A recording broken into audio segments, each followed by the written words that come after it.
Sound follow করতে আসেন আমাদের কথা কাজ হ্যাঁ আপনি নাচতে পারেন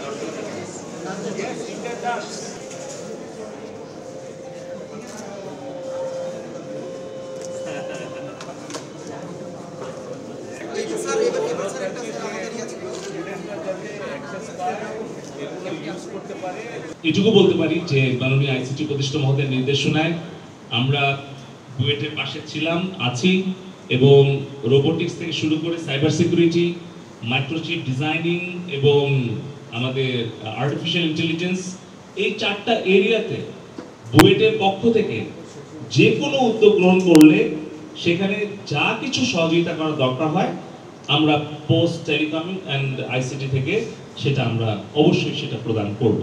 আমরা ছোট আকারে রোবোটিক্স ল্যাব করেছিলাম, আজকে সেখান থেকে ইনস্টিটিউট হচ্ছে। আমরা ভবিষ্যতে রোবোটিক্স স্টার্টআপগুলো, রোবোটিক্স নিয়ে যারা কাজ করবে, রিসার্চার, ইনোভেটর এখান থেকে তৈরি হবে। পাশাপাশি রোবোটিক্সের যে হিউজ অ্যামাউন্ট অফ ওয়ার্কফোর্সের প্রয়োজন আছে সারা বিশ্বের বিভিন্ন ইন্ডাস্ট্রিতে, সেরকম একটা দক্ষ জনশক্তিও, জনসম্পদ আমরা এখান থেকে তৈরি করতে পারবো, সেটা আমাদের প্রত্যাশা থাকবে।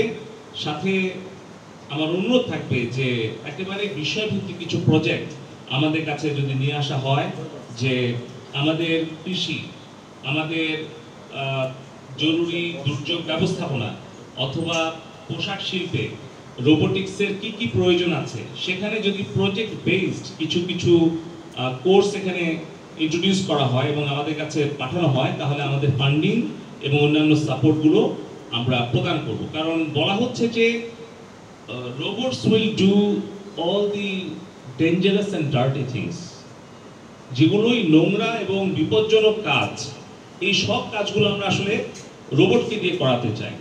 আর মানুষ যেগুলো নিরাপদ কাজ, যেগুলো সৃজনশীল কাজ, সেগুলো করবে। মানুষ তাদের জীবনটাকে উপভোগ করবে, গান শুনবে, ঘুরে বেড়াবে, সৃজনশীল কাজ করবে, সম্মানজনক কাজ করবে। আর যেখানে জীবনের ঝুঁকি, যেখানে নোংরা কাজ, সেই কাজগুলো কিন্তু আমরা রোবটকে দিয়ে, মেশিনকে দিয়ে করাতে চাই। তো আমি দেখলাম যে এখানে আমাদের উদ্ভাবকদের বেশ কিছু রোবট যেটা পাই, তো আমি সেখানে বললাম যে আমরা মাননীয় উপদেষ্টা মহোদয়ের যে নির্দেশনা ছিল, আমরা রোবোটিক্স আমরা ল্যাব করেছি বুয়েটে। আমাকে ভিসি স্যার বলেছেন যে ইনস্টিটিউট করবেন। নেতৃত্ব তারাই দেবে যারা আর্টিফিশিয়াল ইন্টেলিজেন্স, রোবোটিক্স, মাইক্রোচিপ এবং সাইবার সিকিউরিটিতে দক্ষ এবং যোগ্য হবে। তো চিকিৎসা বলি, রাজনীতি বলি, সাংবাদিকতা বলি, কোনো কিছুই কিন্তু এখন টেকনোলজি বাইরে থাকতে পারবে না। এমনকি এখন চ্যাটজিপিটি কবিতা, গানও লিখে দিচ্ছে। তার মানে শিল্পী, সাহিত্যিক সকলেরই কিন্তু টেকনোলজি লাগবে।